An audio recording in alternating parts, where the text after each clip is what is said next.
I am Allan Kerr, the curator of the collection here of the Canadian Military Preservation Society. And we have been collecting posters for many years. The first posters I purchased were a collection in Regina of about 50 Second World War and First World War posters. Since that time, we have added around 600 posters to the collection, with many of the best ones coming from the United States.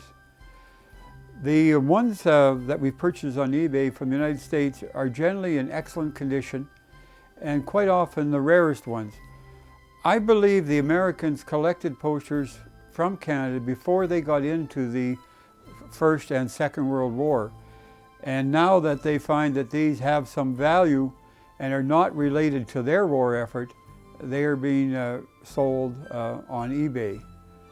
I have some World War I posters that were printed in Edmonton, and nobody in the local Royal Alberta Museum had ever seen them, and 5 of them were purchased in the eastern United States.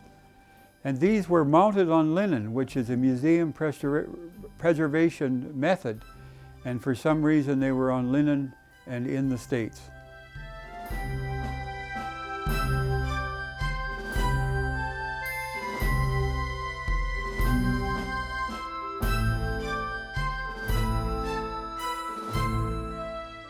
Posters are used by the government to control or help control the thoughts of the public during periods of stress.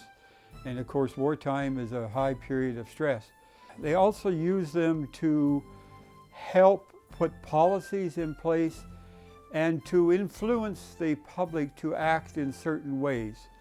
We have the ones to do with shipping and that don't talk, don't spread words. We have them with workers to do extra work to help the war effort. And again, it's a way to influence the way people act and think. Some of the posters maybe don't tell the truth, but they do tell a message that the government wants to get out and to influence the way people react.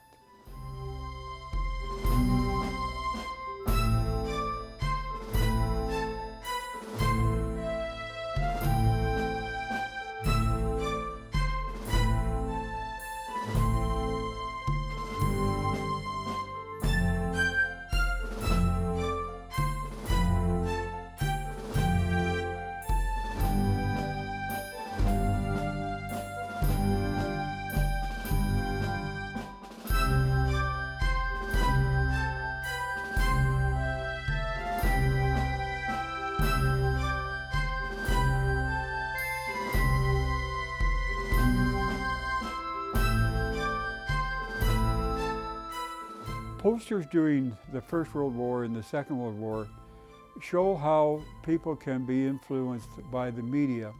Now this continues throughout the time, and Second World War they took another step, because at this time newspapers are widely used, radios are there for most people.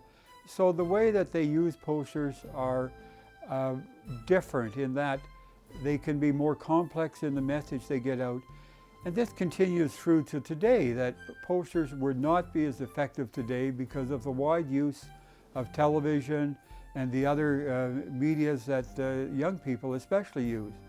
So the posters we have is an illustration of a long period, almost 100 years, of the way people are influenced, the way the government gets the message out, and the different types of media that are used.